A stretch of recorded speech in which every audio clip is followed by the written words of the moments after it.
Kalau media salah tayang, harus marah ke siapa ya?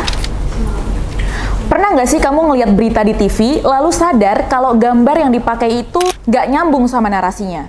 Misalnya nih, tayangan tentang pesantren yang viral kemarin, tapi footage yang muncul justru pesantren lain. Nah, publik pun marah, demo di depan kantor media, bahkan kemarin kabarnya salah demo ya. Tapi begini pertanyaannya, kalau media salah tayang, emang bisa langsung dituntut? Dan kalau bisa, lewat jalur mana? Marah itu wajar, tapi kalau marah tanpa arah, yang rugi justru publik. Karena di Indonesia, media tidak bebas tanpa batas. Mereka tunduk pada Undang-Undang Nomor 40 Tahun 1999 tentang pers dan kode etik jurnalistik. Jadi, setiap kesalahan dalam pemberitaan, itu sebenarnya sudah ada mekanisme pertanggungjawabannya. Bukan lewat demo, tapi lewat jalur etik dan hukum yang sah. Nah, di sini ada 3 jalur utama yang bisa ditempuh. Yang pertama yaitu etik, kedua perdata, ketiga pidana. Tapi yang paling utama dan paling sering dipakai adalah jalur etik lewat Dewan Pers. Nah, yang pertama jalur etik.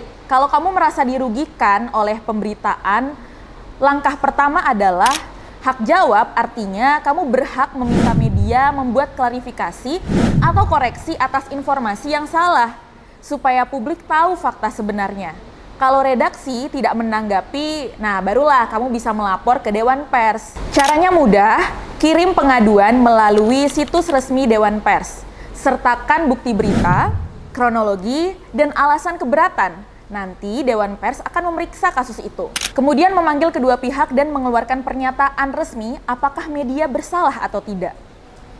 Nah, biasanya kalau terbukti salah, media wajib membuat klarifikasi atau permintaan maaf.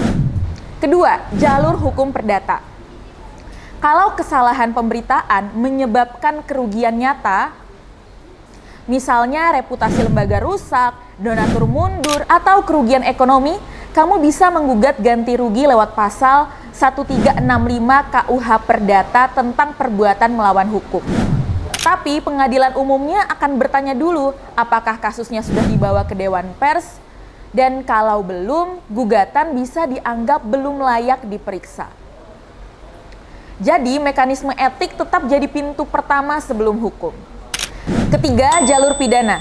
Ini hanya berlaku kalau medianya bukan lembaga pers yang sah atau bukan produk jurnalistik. Misalnya nih, akun media sosial yang menyebarkan video manipulatif dan mengaku itu berita. Dalam kasus seperti ini bisa dijerat dengan pasal fitnah, pencemaran nama baik, atau penyebaran berita bohong. Tapi untuk media resmi, prinsip dasarnya jelas, kesalahan jurnalistik diselesaikan secara etik. Sistem ini memang sengaja dibuat untuk menjaga keseimbangan. Di satu sisi, pers harus bebas agar bisa mengkritik kekuasaan. Tapi di sisi lain, publik juga berhak menuntut akurasi dan juga tanggung jawab. Kalau setiap kesalahan media langsung dibawa ke polisi, kebebasan pers akan mati. Tapi kalau tidak ada mekanisme koreksi, publik juga akan kehilangan kepercayaan. Nah, Dewan Pers hadir untuk menengahi dua hal ini. Jadi, kalau ada media salah tayang, jangan buru-buru demo. Coba deh gunakan jalur yang sah dulu. Kirim hak jawab, lapor ke Dewan Pers, minta penilaian etik. Itu cara yang benar, bermartabat dan juga efektif. Karena menegakkan kebenaran bukan soal siapa yang paling keras.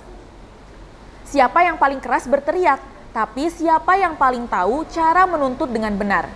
Nih, kalau media salah, publik juga harus tahu bagaimana menegur dengan benar.